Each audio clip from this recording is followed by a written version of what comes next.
mirar. Ver preguntas de María. María dice que ha hecho otras preguntas.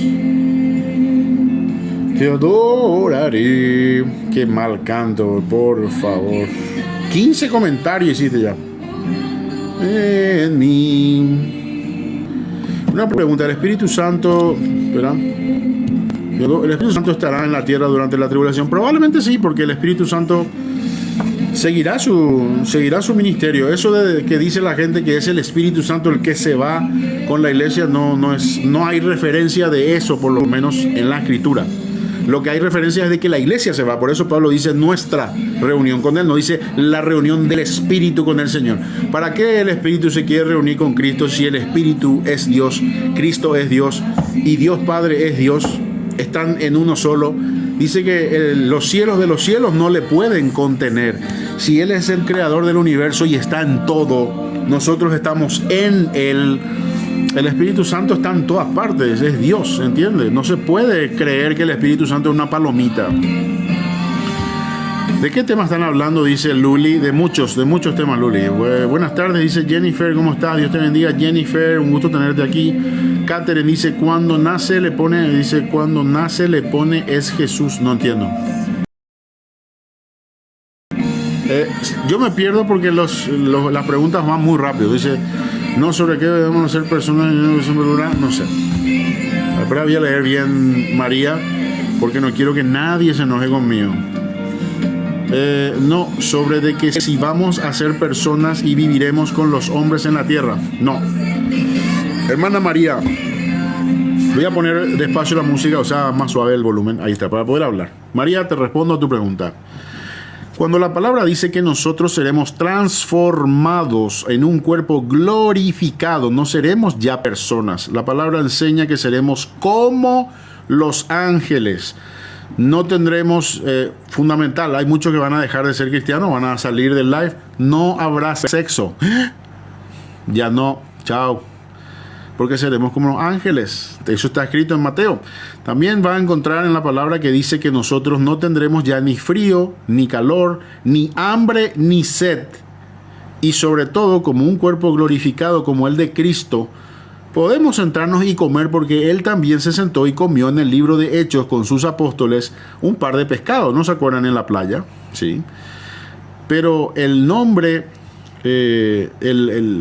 la resurrección de nosotros, de la iglesia, es una resurrección, una transformación a un cuerpo glorificado. Y así vamos a estar para siempre. Ya no tendremos un cuerpo normal. Ahora, los que quedan durante la tribulación, que van muriendo, que son los santos de la tribulación, ellos son resucitados también en un cuerpo glorificado y van a reinar con Cristo en el milenio. Ellos son resucitados después de la tribulación. Eso lo va a leer en Apocalipsis 20 en adelante. Por favor, léalo. Entonces, ese cuerpo glorificado ya no necesita comer, beber. Durante la tribulación tal vez haya un grupo de gente que se queda, que sobrevive, que se escondió, que sobrevivió. Serán pocos, ¿no? Y esas personas quedarán con ese cuerpo carnal, ese cuerpo humano, y seguirán, dice, comiendo del árbol de la vida, y con las hojas sanarán su cuerpo y comerán del fruto de la vida y vivirán los 1000 años con Cristo también. O sea, habrán cuerpos resucitados, glorificados, que son parte de la iglesia, que tendrán facultad de juzgar. Cuerpos glorificados de los de la tribulación, que resucitarán en el milenio con Cristo. 144,000 que tendrán cuerpo físico. Los 144,000 tienen cuerpo físico, son hombres así de carne y hueso. Y algunos que hayan sobrevivido de las naciones que hayan quedado. ¿Qué pasa? Que estos de las naciones que hayan quedado seguirán teniendo hijos y reproduciéndose. Estos son los que al final del milenio vienen a atacar a Cristo de vuelta cuando Satanás es suelto y vuelve a engañar a las naciones. ¿Entienden ya?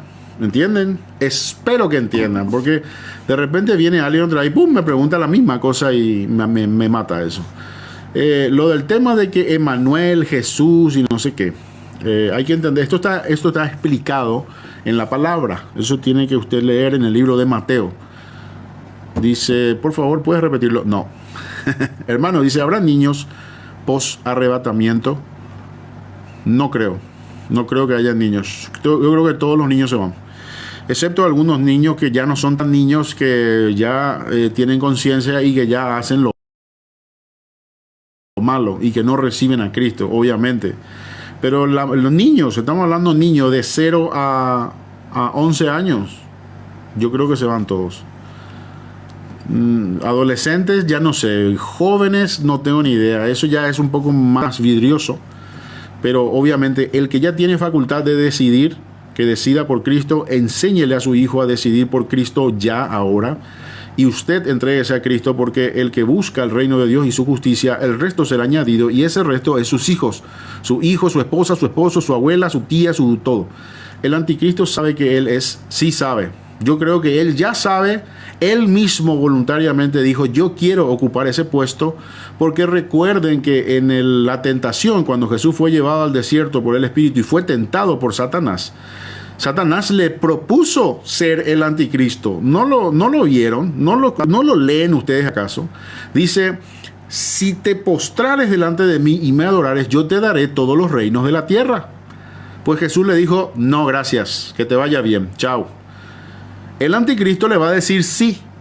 Y este señor, por decirle que sí, recibirá todos los reinos de la tierra por un breve tiempo. El que lea, entienda. ¿Está bien, hermanos?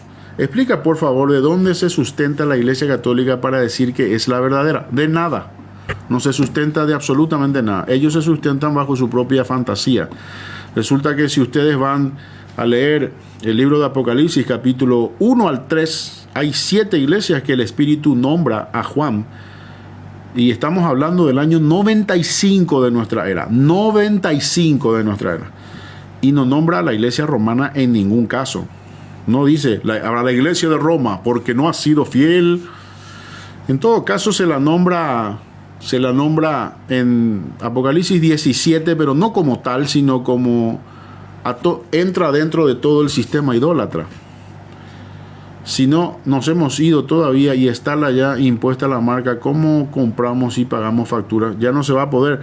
El que no tenga la marca de la bestia no va a poder comprar ni vender. Así que estamos hablando de comprar pan, pañal y cerveza. No vas a poder comprar. Ay, ¿y qué hago sin mi cerveza? Bueno, entonces fuiste. Te vas a dejar marcar y ahí ya no hay salvación. Y recuerde, hermano, por favor recuerde, no es salvo, siempre es salvo, se lo digo. Mucha gente en el grupo y en el WhatsApp me han dejado de hablar porque yo siempre predico que salvo, siempre salvo, es una mentira. ¿Por qué, hermano? Porque hay 4 puntos en los cuales usted puede perder su salvación. Número 1, se lo digo claro y sencillo. Número 1, si no perdonas, yo tampoco te perdonaré, dice la palabra de Dios. Si tú no perdonas a tu hermano, yo tampoco te perdonaré tus ofensas. Y bueno, tú creíste en Cristo, pero andas que no quieres perdonar a nadie. El Señor tampoco te va a perdonar. Eso es una manera de perder la salvación. Segundo punto, ahí ya empieza. Escobar dice que la salvación no se pierde. Pues te voy a explicar, tengo 8000 argumentos, mucho más allá de lo que me puedas presentar tú. Yo que sé que hay versos que creen ustedes que le apoyan, pero no es así. No es así. Otro punto, la blasfemia contra el Espíritu Santo. Y tenemos 2 casos en la Biblia, Ananías y Zafira, que se fueron a mentirle al Espíritu Santo. O sea, habían bautizado, habían creído en Cristo, trabajaban para la iglesia primitiva, trabajaban para Pedro, pero decidieron mentirle al Espíritu Santo y cayeron fulminados. ¿Fueron salvos? Nein sprechen sie Deutsch. ¿Te das cuenta? Otro punto por el cual usted puede perder su salvación, si usted se deja marcar. Si usted va y se deja marcar con la marca de la bestia, recuerda que usted participaba de la actividad de la iglesia, usted participaba de las cosas, pero usted andaba tibio y bueno, resulta que vino el arrebato, la verdadera iglesia se fue y usted se quedó. Usted entonces ahora se pone las pilas y dice, yo ahora predico a Cristo porque ahora estoy decidido. Lastimosamente perdí mi oportunidad de ser arrebatado, pero ahora estoy decidido. Andaba predicando de que la salvación no se pierde, andaba predicando de que la iglesia iba a ser arrebatada al final, andaba creyendo que pitos y flauta, que había que guardar sábados. Bueno, pues ahora me quedé en la tribulación, tengo que luchar. Pero de repente ya no puedo comer, ya no puedo comer pan, no puedo comprar nada, tengo que andar escondiéndome en letrinas, tengo que andar escondiéndome en alcantarillas, ya no quiero vivir así, mejor salgo y me dejo marcar y adoro a la bestia. ¿Perdiste o no perdiste tu salvación, chiquichuelo? ¿Verdad que sí? Entonces no me venga con milongas. ¿Qué dice la palabra? Lee Apocalipsis capítulo 3, verso 5. Al que venciere, yo no le borraré su nombre del libro de la vida. O sea que sí se puede borrar el nombre del libro de la vida. La apostasía mismo, ¿qué es? La apostasía misma es abandonar la fe de Cristo. ¿Y qué dice Hebreos capítulo 4? Dice, ya para los que han estado probado, han vivido la gloria, han probado la salvación, pero de vuelta agarran y van para atrás, caen, viven en pecado, o sea, apostasía, ya no hay otro sacrificio para ellos. Por lo tanto, cuidamos nuestra salvación con temor y temblor. ¿Para qué vas a cuidar tu salvación si ya es fija? Si vos tenés una salvación fija, ¿para qué la vas a cuidar? ¿Para qué el enemigo te ataca si tu salvación ya es fija? ¿Qué lógica tiene que el enemigo te siga atacando y tentando todos los días para que caigas en pecado? Vos caes en pecado y aún así sos salvo. No. Si vos vivís en pecado, ya no sos salvo. Ahora, si decidís arrepentirte, bueno, genial, y luchás contra el enemigo. La palabra bien claro dice que el que lucha contra Satanás, el que es engendrado de Dios, él dice que lo guarda y el enemigo no lo puede tocar. Pero tenés que estar en Cristo, no tenés que estar afuerita. Si vos estás con una pata afuera, ahí es otra cosa. Moje y el arrebatamiento, pastor, en la Biblia. Esto es un comentario en guaraní que significa ¿dónde dice del arrebatamiento? Y te digo, Primera de Tesalonicenses capítulo 4. E anotá que ñandebe. E anotá mi que ñandebe. ¿Cómo no están de golira falando de papel, bebé? E anotá mi cheve. Primera de Tesalonicenses capítulo 4, verso 13 al 18. También Santiago dice, el que dice que tiene fe en Cristo, pero la fe sin obras está muerta, también dice. También Apocalipsis, Jesús mismo, el Espíritu le habla a la iglesia y le dice, mira que no he hallado tus obras acabadas delante de Dios. Creo que Escobar quiere dañar el live y no estamos para eso. Golman, gracias hermano. Golman, te digo más. Te dije Primera de Tesalonicenses capítulo 4, verso 13 al 18. Puedes leer un poquito más si quieres. También esto está escrito en Apocalipsis capítulo 4, verso 1. Sube acá, es el arrebato de la iglesia. También esto habla Zacarías capítulo 9, verso 6. También lo habla Pablo mismo en Segunda de Tesalonicenses capítulo 2, del verso 1 al 12. Hay que entender. Escobar, si yo peco, no. Claro, la palabra dice que nosotros no es que somos perfectos y no vamos a dejar de pecar. Por eso dice, si pecaremos, abogado tenemos en el cielo a Jesucristo hombre. Pero hay una cuestión, yo puedo pecar de pensamiento, puedo verle a una persona pasar y desearle en mi corazón, es un pecado. Entonces yo voy directo a los pies de Cristo y le digo, Señor, hoy me equivoqué. Por eso la relación diaria con Cristo es necesaria. Pero si vos vivís pecando es algo diferente. Entonces vos estás pecando todos los días, no te arrepentís, seguís pecando, ni le haces caso a Dios. Esa es otra forma de vida. Yo te estoy hablando de una vida en Cristo. Significa pecamos, nos arrepentimos, pedimos. Te cuento lo que dice la palabra. Si quieres podés buscar en Hebreos capítulo 6. Dice, venid pues confiadamente ante el trono de la gracia para alcanzar misericordia y salvación para el oportuno socorro.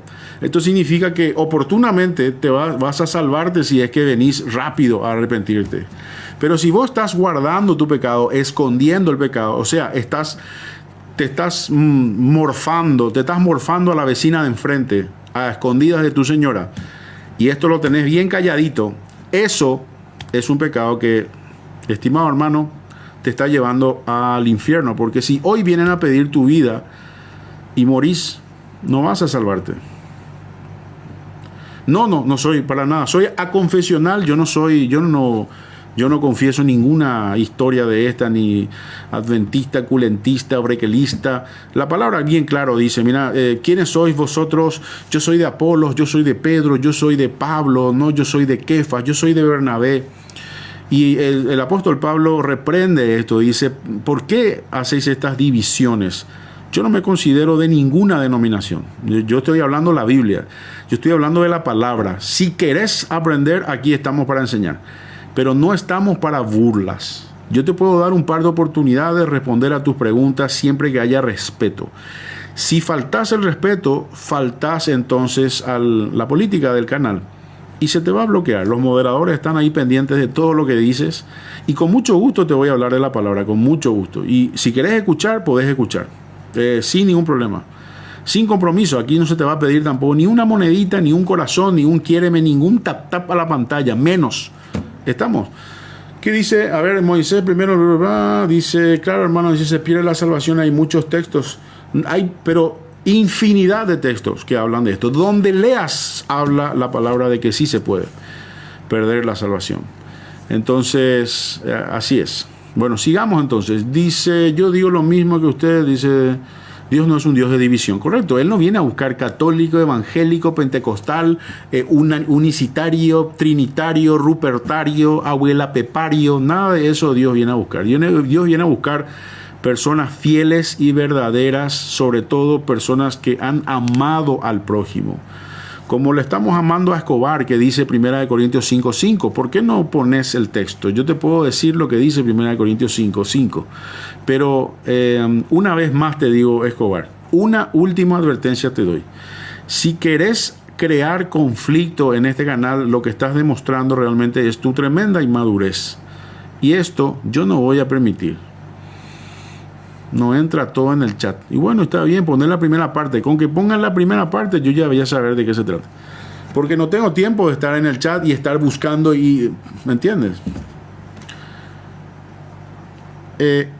Evi Majos, te recomiendo que me escribas en el privado. Me decís, hola hermano, mira, estuve hablando contigo en el live y quería preguntarte, mira... En el canal, aquí donde estamos nosotros, en el canal de Guardián en el Muro, tenés cientos de videos que te van a enseñar desde donde tú quieras la palabra. De arriba, abajo, del costado izquierdo hacia la derecha. Si querés, podés empezar a mirar los videos del canal y anotar, agarrar, abrir tu Biblia y lo que vas viendo vas... no sos y no somos capaces. Sí, por eso ya hay una confusión enorme, mi estimado Escobar, y quiero que entiendas algo. La gente, obviamente, la gente confunde una cosa con la otra. Cristo nos salvó a nosotros, su gracia y por la fe en Él somos salvos. Sin ese sacrificio no hubiéramos podido ninguno ser salvo. Eso está clarísimo. Eso está muy claro.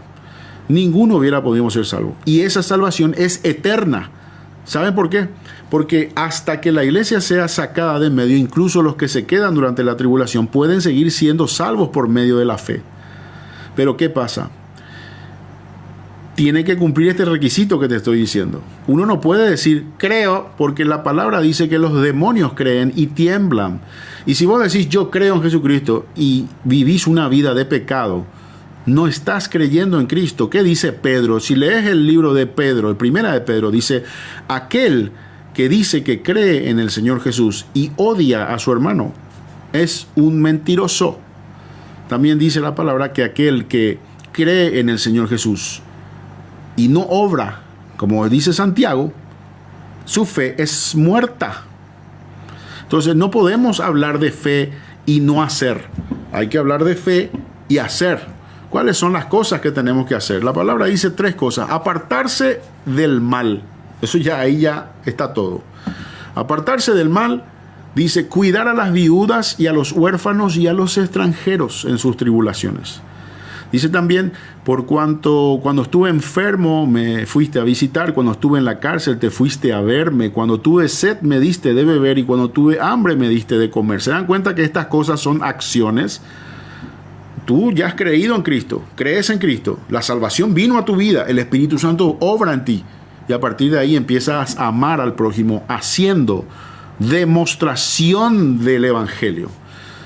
También dice la palabra, predicar el Evangelio es una señal de amor al prójimo. Lo que estoy haciendo yo aquí por ti, por todos ustedes y por mí. Y de verdad que no me considero una persona que predico y no vivo lo que hago, no vivo lo que predico. Al contrario, cada segundo de mi vida vivo lo que predico. Esto que estoy predicando es lo que me pesa a mí. Y los que están aquí en el canal me conocen, saben quién soy, saben las cosas que hago. Y bueno, hay otras que me conocen personalmente y bueno, entienden que yo he pasado por procesos como cualquiera. La salvación de Cristo está activa. Y si hoy estás en pecado, ven a Cristo. Te invito a que vengas a Él.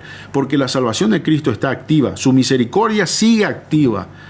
Su salvación está disponible. De esto hablo. Pero los que estamos en Cristo tenemos que luchar día a día por nuestra salvación. Si no, también tienes que leer toda la palabra. Romanos capítulo 7, capítulo 8. La palabra dice que nosotros debemos de guardar nuestra salvación con temor y temblor. Como ya te expliqué recién, mi estimado Escobar.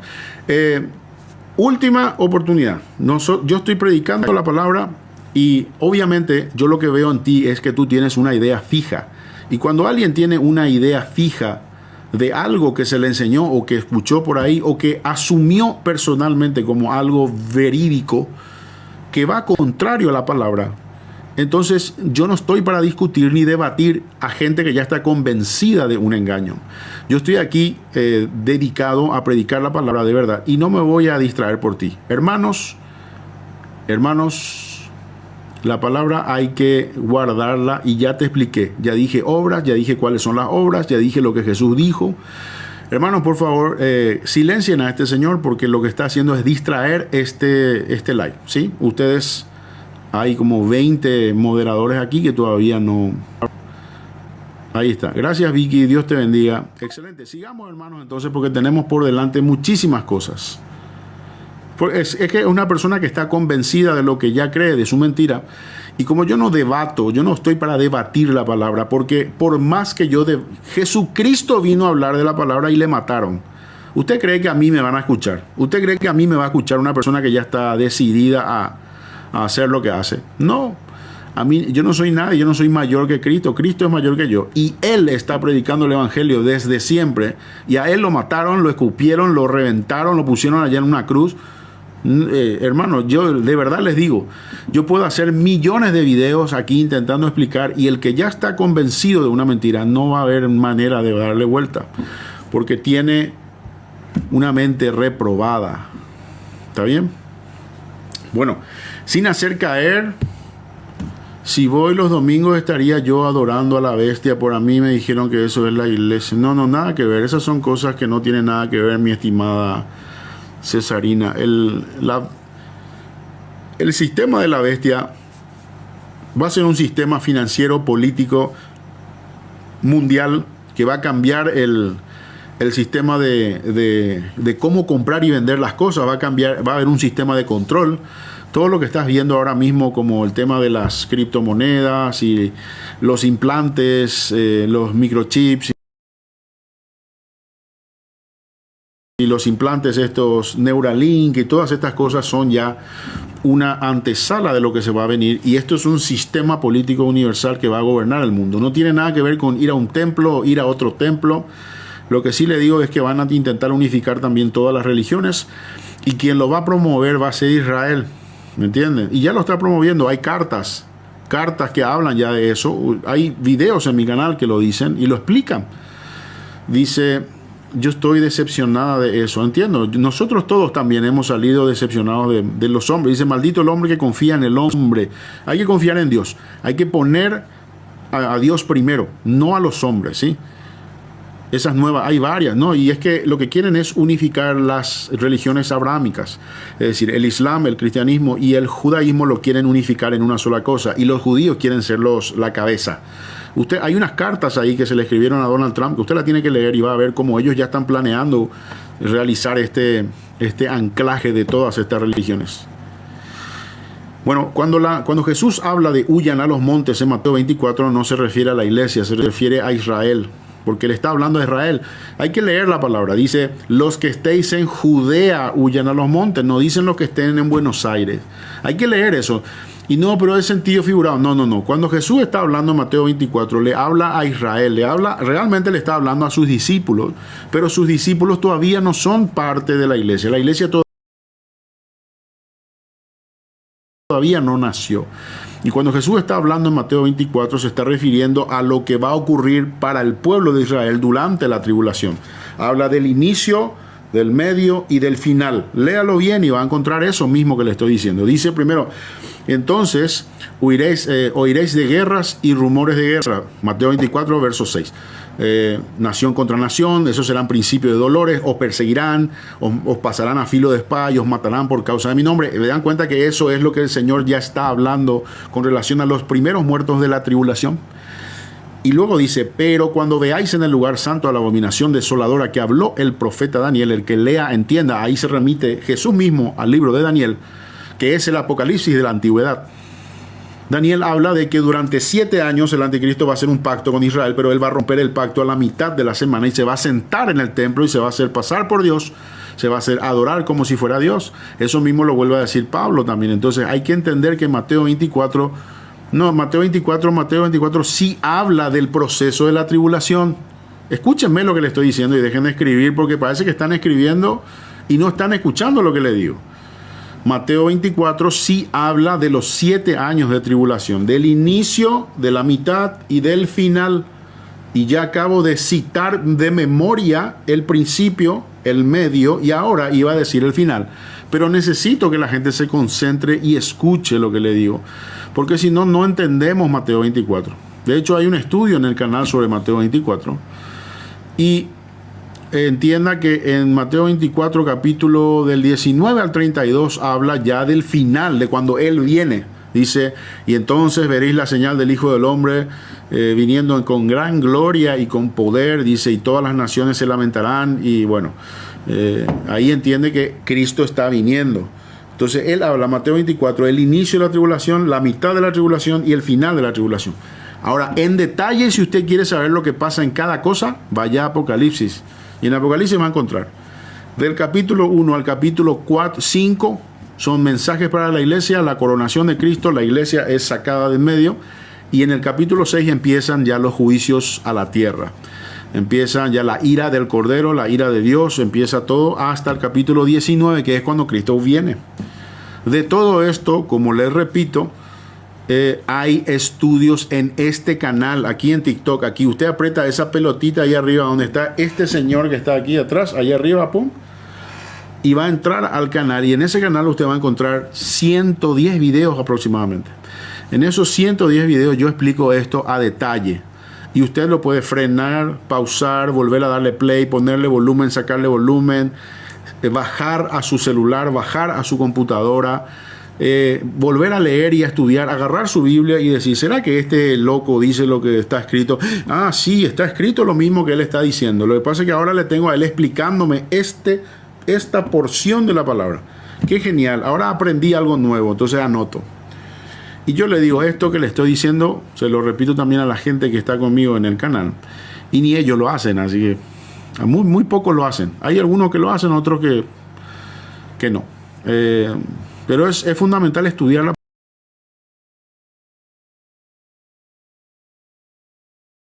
Dice que la persona que será el anticristo será herido con una herida mortal, o sea, de muerte. Sí, eso será la mitad probablemente. Y ahí es donde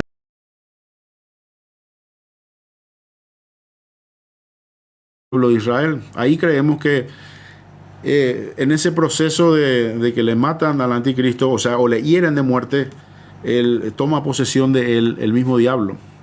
Y el mismo diablo se encarga ya a partir de ahí de romper el pacto, de sentarse en el templo de hacerse pasar por Dios y de perseguir al pueblo de Israel. Por eso rompe el pacto con Israel.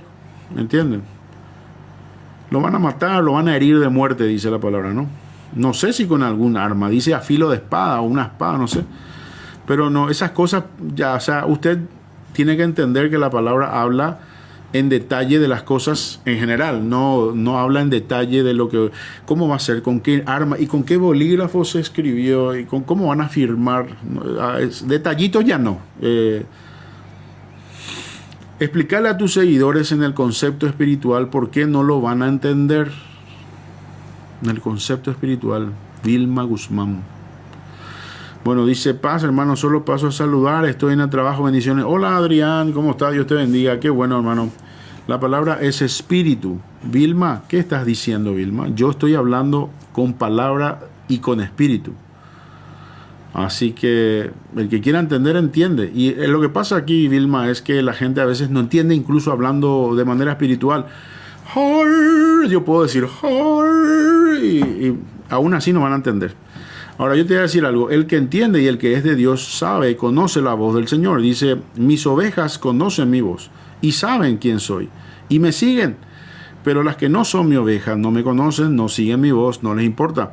Recuerde que Jesús luchaba con gente que tenía muchísimo conocimiento de las Escrituras, de la Torá, de la Tanaj.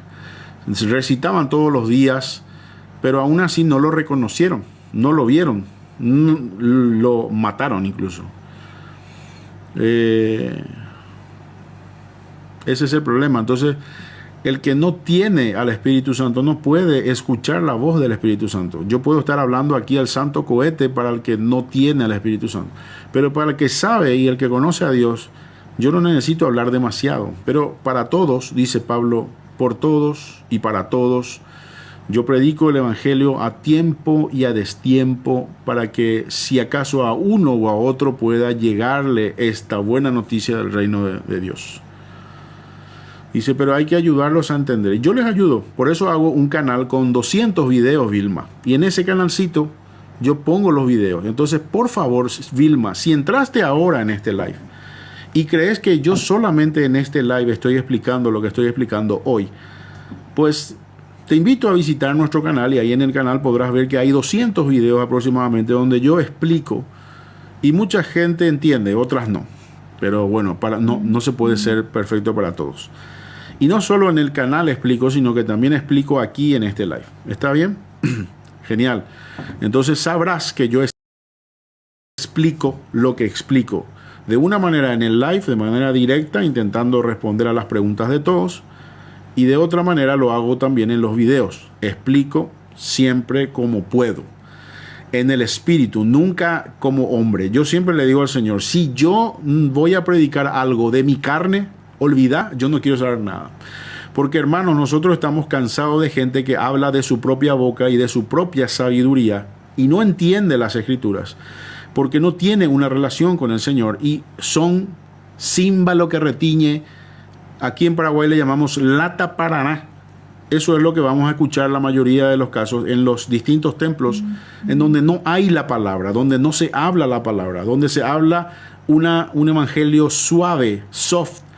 No se habla de la segunda venida de Cristo como estoy hablando yo, explicando en detalles cómo va a ser el milenio, cómo va a ser la tribulación, quiénes son los 144,000, quiénes son los resucitados en las primicias del Espíritu, quiénes fueron las primicias de Cristo. Todas estas cosas usted no va a encontrar en absoluto en ninguna denominación, ningún templo. Nadie le habrá explicado esto jamás. ¿Por qué? Porque a mí no me explicaron y yo 25 años estuve sentado en un banquito. Y le aseguro que esto yo no lo aprendí en un banquito. Esto lo aprendí aparte, leyendo la palabra, buscando de Dios, orando, ayunando, teniendo tiempo con Él. Entonces, hermana, espero que le guste lo que está escuchando. Saludos y bendiciones, dice Yomina, dice Sonia, Yomaira Domínguez. Hola Yomaira, Dios te bendiga. Hola Sonia, hola Jennifer. @Colmán, dice Pedro, correcto. Vilma, así es. Genial, Dios te bendiga. Me alegro que te haya gustado mi explicación. Bueno, hermanos, vamos a orar. Vamos a pedirle al Señor en este momento que nos enseñe su palabra, justamente lo que estaba diciendo Vilma. Vamos a invitar al Espíritu Santo que descienda sobre cada uno de nosotros, para que podamos entender. Hoy vamos a hablar de Hebreos capítulo 12. Es un capítulo hermoso de la palabra. Hebreos yo creo que es uno de los libros más lindos de la palabra. Y en este momento, hermanos, oramos. Gracias, Señor, te doy por este momento tan hermoso. Señor, te pido que en este momento concentres la mente de todas las personas que están en este live. Quites, Señor, toda distracción que pueda impedir el entendimiento de tu palabra. Porque, Señor, nosotros sabemos que el enemigo acecha. Sabemos que Él no quiere que tu palabra sea predicada, mucho menos que sea oída y aún menos todavía que sea entendida. Así que, Señor, te damos gracias por este momento. Te damos gracias porque nosotros sabemos que nuestra lucha no es contra sangre ni carne, sino contra principados y huestes en las regiones celestes. Y contra ellos luchamos predicando tu evangelio para que las personas que están escuchando puedan recibir a tu Hijo Jesucristo. Ese es el objetivo. Y sobre todo que sean salvas. Así que oramos en el nombre de tu Hijo Jesús. Amén. Gloria a Dios. Vamos a leer entonces el capítulo 12 de Hebreos, que ya lo tengo preparado aquí. Y empiezo y luego hago la explicación. Primero leemos toda la palabra y luego hago una explicación, ¿sí? Hola, mi estimada desde Colorado. Te acabo de leer, pero bueno, ahora mismo me voy a dedicar a leer la palabra, así que los comentarios no los voy a leer. Señor, leo tu palabra en el nombre del Padre, del Hijo y del Espíritu Santo. Dice la palabra Hebreos capítulo 12, verso 1. Por tanto, nosotros también teniendo en derredor nuestra tan gran nube de testigos, despojémonos de todo peso y del pecado que nos asedia, y corramos con paciencia la carrera que tenemos por delante. Puestos los ojos en Jesús, el autor y el consumador de la fe, el cual por el gozo puesto delante de él sufrió la cruz, menospreciando el oprobio, y se sentó a la diestra del trono de Dios. Considerad a aquel que sufrió tal contradicción de pecadores contra sí mismo, para que vuestro ánimo no se canse hasta desmayar. Ahora recién me estaba preguntando una persona en el live que si la Biblia tiene contradicciones. Aquí acabo de leerte una. Escucha bien. Te vuelvo a repetir. Considerad a aquel que sufrió tal contradicción de pecadores sobre sí mismo, para que vuestro ánimo no se canse hasta desmayar. ¿Por qué una contradicción? Porque Él, siendo santo, no tenía que llevar tu pecado. Él tenía que estar en su trono celestial. Pero Él se despojó de ese trono, no teniendo ese trono como algo a que aferrarse. Y siendo santo, perfecto, murió por ti en tu lugar. Esa es una contradicción. La misma contradicción que Dios le dijo a Abraham: en tu hijo serán benditas todas las naciones, tú serás tu hijo, la promesa. Y sin embargo, cuando nació el hijo, le dijo: ahora mátalo, entrégamelo. Y Abraham dice que aún así podía haber dicho: pero esto es una contradicción de la Biblia. La Biblia se contradice porque tú me escribiste y dijiste que tal, y ahora me estás pidiendo que le mate a mi hijo. ¿Verdad que podía decir así? ¿Te das cuenta que es un orgullo? Sos un orgulloso cuando pensás así. Sin embargo, dice Abraham que él agarró a su hijo porque sabía que el Dios que le pidió a su hijo fue el mismo que le dio a su hijo, y fue el mismo que también podía resucitarlo de los muertos. Y lo llevó como para matarlo y sacrificarlo en ese mismo monte donde Cristo fue crucificado después. ¿Por qué? Por esa misma contradicción, hermano. Porque la contradicción es que Dios sí dio a su hijo unigénito, que Abraham no se lo permitió Dios dar. No toques al chico. Yo proveeré cordero. Y 2000 años después vino Cristo, el unigénito del Padre, y murió por ti como una gran contradicción sobre sí mismo, porque Él tenía que hacerse pecado. Por eso los que creen que Jesús no es Dios dicen: pero claro, Él dice: Padre, ¿por qué me has abandonado? Es que Dios tenía que abandonar a su hijo en ese momento porque Dios no puede estar con el pecado. Dios no puede ser partícipe del pecado. Tenía que darle la espalda a su hijo y su hijo tenía que quedarse solo porque en ese momento él llevó el pecado de todo el mundo, de todas las generaciones, desde el principio hasta el final. Y un día entregará también al Señor su Dios Padre todas las cosas. Sigamos leyendo.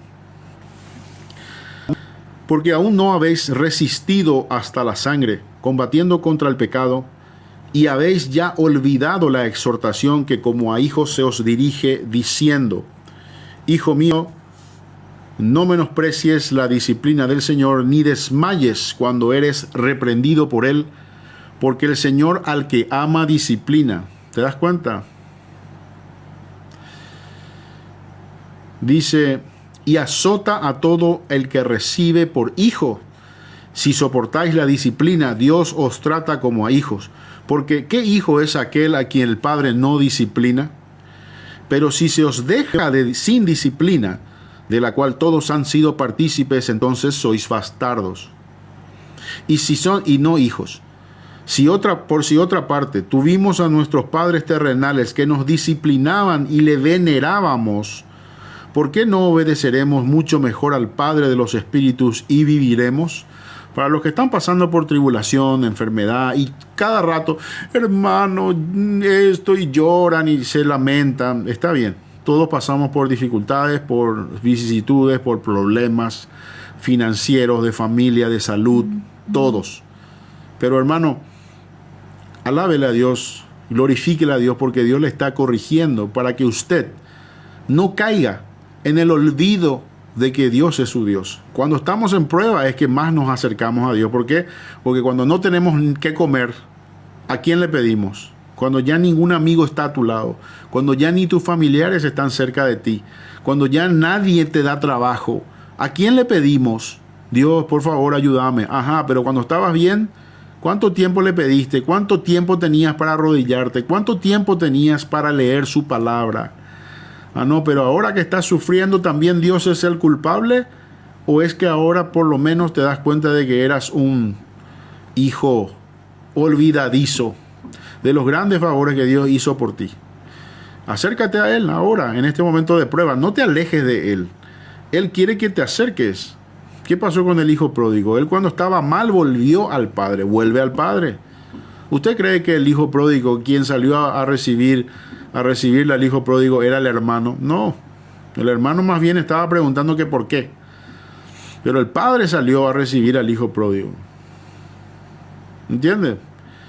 Aquí dice esto: ustedes están siendo reprendidos por Dios, porque Él los ama. El padre que corrige a su hijo y que lo reprende y lo exhorta es porque lo ama. Ahora, si el Señor ya no te reprende, ya no te dice nada y te soltó en banda, como dice lo dominicano, entonces es que ya fuiste. No hay que llegar a eso. ¿Sí? Sigamos leyendo. Aquí dice que, miren, por otra parte tuvimos a nuestros padres que nos disciplinaban, dice, y los venerábamos.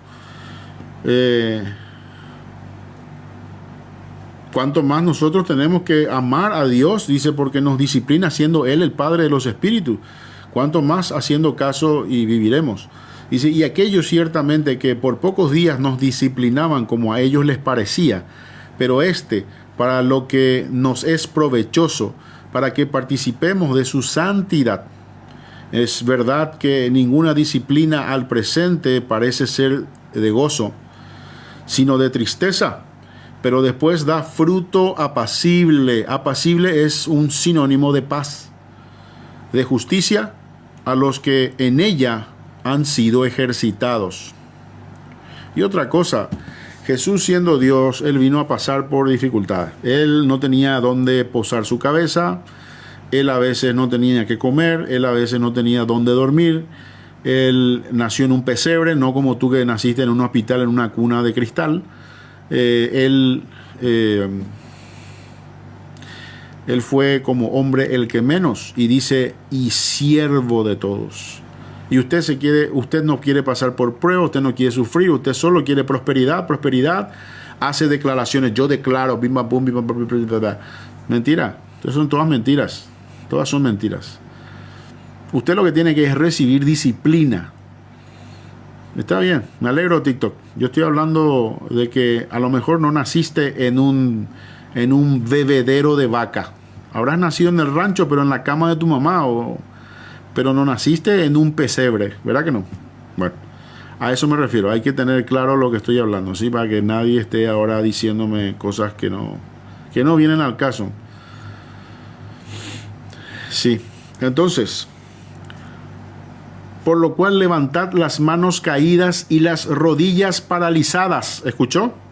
Repito, por lo tanto, levantad las manos caídas y las rodillas paralizadas, y haced sendas derechas para vuestros pies, para que lo cojo no se salga del camino, sino que sea sanado.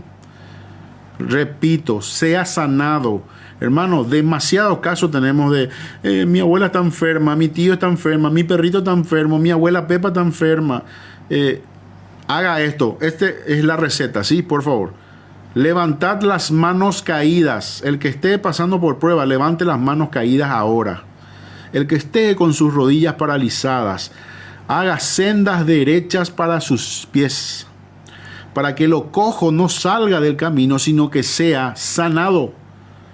Seguid la paz con todos y la santidad, sin la cual nadie verá a Dios. Ahora recuerdo a nuestro amigo que estaba diciendo salvo, siempre salvo. Y aquí dice que sin santidad nadie verá a Dios. Dice, la santidad viene por parte de la salvación. No, estábamos hablando de salvación. Ahora la santidad le toca a usted. Por eso dice, apártese, su rodilla, ponga pie derecho. Todas esas cosas lo hace Dios o lo tiene que hacer usted. Ah, bueno. Para que lo cojo no se salga del camino, sino que sea sanado. Seguid la paz con todos y la santidad, sin la cual nadie verá al Señor. Mirad bien, no sea que alguno deje de alcanzar la gracia de Dios, que brotando alguna raíz de amargura os estorbe, y por ella muchos sean contaminados. No sean que hayan algún fornicario profano como Esaú, que por una sola comida vendió su progenitura. Escuche bien esto. Aquí dice que Esaú vendió su primogenitura por un plato de comida. Usted sabe que durante la tribulación usted no va a poder comprar ni vender un solo pedazo de pan. ¿Usted venderá su primogenitura al anticristo? ¿Usted venderá su voluntad al anticristo por comer un trozo de asado en ese día? ¿Usted sabe que Satanás le engañó a Eva por un fruto para comer? ¿Usted sabe que Jesús fue tentado en el desierto con un trozo de pan? ¿Usted sabe que Satanás no le va a permitir a usted ni comprar ni vender y lo va a agarrar por el estómago? ¿Por qué hace esto? Porque él sabe que el hombre no puede soportar el no comer. ¿Por qué el Señor nos pide que ayunemos y oremos y ayunemos y oremos? ¿Por qué? Porque Él dice que tenemos que estar preparados para todo. Y el que ayuna y ora, ahora, estando en este momento de gracia, también va a ayunar y orar en el momento de la tribulación, aún más. ¿No le parece? ¿No le parece lógico esto? ¿Usted cree que el que ahora no ayuna, no ora y no hace absolutamente nada va a ayunar y va a orar y va a aguantarse el hambre durante la tribulación? Ni lo sueñes. Sigamos leyendo.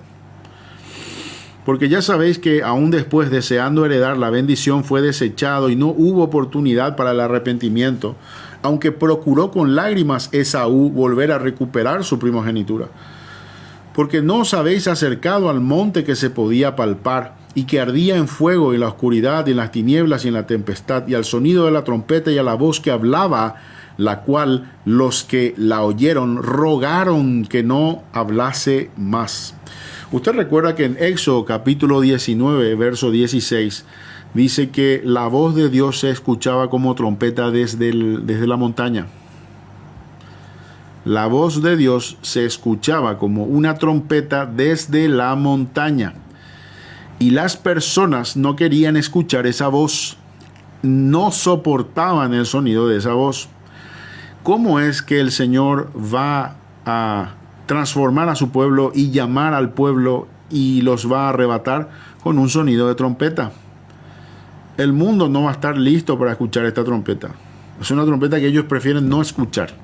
Nosotros estamos anhelando escuchar esta trompeta. ¿No le parece interesante esto? Entonces, dice, porque no podían soportar lo que se ordenaba. o pasada con dardo. Y tan terrible era lo que se veía que Moisés dijo: estoy espantado y temblando. Cuando usted vea la gloria de Dios, usted no va a poder hacer otra cosa que arrodillarse, caer y temblar. ¿Qué pasó con Juan cuando vio la gloria de Jesús? Dice que cayó de cara, de boca cayó al suelo y no podía levantarse de la gloria. Solamente vino Cristo y le tocó el hombro y le dijo: anímate, no tengas miedo, yo soy. Entonces ahí recobró las fuerzas, dice, pero si no, no vas a soportar delante de Dios. Es tremenda la gloria. Dice: sino que os habéis acercado al monte de Sión, a la ciudad de Dios vivo, Jerusalén, la celestial, la compañía de muchos millares de ángeles, a la congregación de los primogénitos que están inscritos en los cielos, a Dios el juez de todos los espíritus de los justos hechos perfectos, a Jesús el mediador del nuevo pacto, y a la sangre rociada que habla mejor que la de Abel. Hermanos, hasta aquí leemos el capítulo 12 de Hebreos y he ido explicando, pasé un poco de mi palabra, dije que iba a leer todo y luego iba a explicar, pero a veces me es necesario poder explicar cada cosa que leo para poder entrar en el espíritu que el Señor quiere que entendamos de su palabra. En toda la palabra podemos encontrar referencias de que el Señor viene a buscar a su iglesia, el Señor viene a buscar a un pueblo santo, el Señor nos reprende y nos hace pasar por pruebas porque nos ama. Todas estas cosas hablan del carácter de Dios, y Dios quiere que nosotros seamos salvos, no que sigamos haciendo lo que hacemos, creyéndonos mejor y mayores que Dios y que podemos engañarle y burlarnos de Él. Esto no funciona así. Esto no funciona de esta manera. Dice: a Dios no podéis burlarle. Él no es un muñeco al que usted pueda hacer lo que quiera con él. No es una estatua de yeso que a usted le han enseñado que ahí está. Ahí no está. No es un pedacito de pan redondo, no es una cosa guardada en una caja. Dios es omnipotente y Él está vivo y su gloria es. Mire, aunque la mitad más uno de la población mundial predique que la iglesia pasará por la tribulación, no le crea. Eso es mentira. Y le voy a decir más. Ancho es el camino que conduce a la perdición. ¿Y cuántos van por ahí? Muchos, dice la palabra. Ahora, ¿cuántos van por el camino angosto? Pocos. Si usted ve a alguien que anda predicando mentiras, el primer síntoma que va a haber de mentira y de engaño es que tiene millones de seguidores. Ese es el primer síntoma. Porque la verdad de la palabra duele, la verdad de la palabra molesta, y solamente los que escuchan la palabra de Dios pueden permanecer. Acabo de leerlo. Hebreos capítulo 12, verso 18. Dice que la gente no podía soportar la voz de Dios que salía del monte Horeb o del monte Sinaí, porque era imposible soportar lo que se oía. La gente que no cree en la palabra de Dios no puede soportar la verdad, no soporta la gloria de Dios, no puede ver en absoluto ni querer escuchar las ordenanzas que se da. Vaya usted a decirle a la gente que debe arrepentirse y debe de dejar de fornicar, de adulterar, de cometer en las mismas congregaciones, y va a ver cómo le echan a patada de ahí. ¿Por qué? Porque lindo y bonito es que nadie te diga que Cristo viene, porque si vos decís Cristo viene, estás invitándole a la gente a dejar de pecar, que es como debería ser. Pero estamos en plena apostasía. Esto va a sumarse, y cuidado, mucho cuidado, porque se lo van a llevar a usted puesto si usted anda escuchando doctrinas de demonios. Las doctrinas de demonios son muy sutiles. Le van a mostrar versos bíblicos, le van a decir que es así, que no es asá, que y usted no se va a dar cuenta y usted va a estar metida en doctrinas de demonios. Isaías vuelve a preguntar por qué le pusieron Emmanuel, por qué Jesús. Bueno, la palabra Emmanuel significa Dios con nosotros. La palabra Emmanuel lo que estaba diciendo en Isaías es que Dios iba a estar con nosotros. El ángel le volvió a decir a María: le pondrás por nombre Emmanuel, o sea, él pondrás por nombre Emmanuel, que significa Dios con nosotros. Y la palabra Jesús también significa eso mismo. ¿Por qué? Porque hay que entender que hay un hebreo, después está el idioma que se hablaba ahí, el arameo, y luego estaba el griego. Entonces, en el proceso de nombrar a Jesús como tenía que nombrarse a Jesús, cuando el ángel lo anuncia en hebreo, que es Emmanuel. ¿Entienden? Por eso los ángeles se llaman Gabriel, Rupertel, Abuela Pepel. Todos terminan con él. ¿Se dan cuenta? Gabriel, no sé cómo se llama, el otro, ¿cómo se llama? Gabriel, Miguel, Dalialel. Todos se llaman él. Y Emmanuel, que significa Emanu, que significa Dios con nosotros. Él es Dios, Emanu, con nosotros. Samuel, Rafael, Rupertel, Abuela Pepel, Dieguel, Jenniferel, Claudel. ¿Te dan cuenta? Rafael, Asael y todos eso. Me duele el cuello. Entonces, se dan cuenta que la palabra Emmanuel es en realidad en hebreo. Cuando el ángel le dice Gabriel, que nos acordamos de Gabriel, que también es un arcángel, ¿no? Cuando el ángel le anuncia a María, le habla en hebreo, pero claro, hay que ponerle un nombre que sea de la época, del momento. Y bueno, le llaman Jesús, que finalmente es también lo mismo, el mismo significado, ¿no? Dios con nosotros. Dios con nosotros. Voy a búsquelo en Google ahora. Pregúntele, Googlecillo, ¿qué significa Jesús? Y te va a decir la palabra, ¿qué significa? ¿Y qué significa Manuel? Y te va a decir también. Y el mismo significado, la misma etimología. Entonces Dios no está, porque mira lo que descubrí, dice. Ya empezamos. Apocalipsis 12 dice. La Virgen de Guadalupe dice. Ay, Dios. Bueno, hermanos, ya saben qué hacer. Te comento algo. Lo que estás leyendo en el capítulo 12 de Apocalipsis representa al pueblo de Israel. Y lo que da a luz esa señora es a los hijos del pueblo de Israel. Y vas a fijarte en el capítulo 12 que dice que viene un águila y le da las alas de la gran águila para que sean llevados al desierto a ser sustentados. Eso se refiere a los 144,000. Si lees en el capítulo anterior te vas a dar cuenta. Dice todo. Estos son los 144,000 sellados. O sea, no tiene nada que ver con la Virgen de Guadalupe, tu interpretación personal de capítulo 12 de Apocalipsis. Es falta de lectura, mi estimado. Te comento que no has descubierto nada. Lo que sí podés descubrir ahora es la palabra de verdad, ¿no? Y hay un solo Dios que se llama Padre, Hijo y Espíritu Santo. Eso es lo que la gente todavía no entiende a día de hoy. Lo del Papa tiene relación con los tiempos finales, o relevancia de los tiempos finales, no TikTok. No tiene ninguna relevancia en absoluto, ni mucho menos ninguna referencia escatológica en la Biblia. Ahora, si usted puede ir a buscar en los Simpsons, tal vez sí pueda encontrar, pero en la Biblia no. Dios mío, Señor, ten misericordia de la humanidad, dice César. Gloria a Dios. Padre, hoy hemos hablado de tu palabra, hemos predicado tu evangelio, Señor, el que haya recibido, que lo reciba. Tu palabra no llegará a ti vacía, hará todo cuanto tú decides que haga. Señor, esa semilla que ha caído en el corazón de la gente, que brote, caiga en una tierra fértil, preparada y lista para ser salva, Señor, para que brote ahí, Señor, y dé vida y vida en abundancia.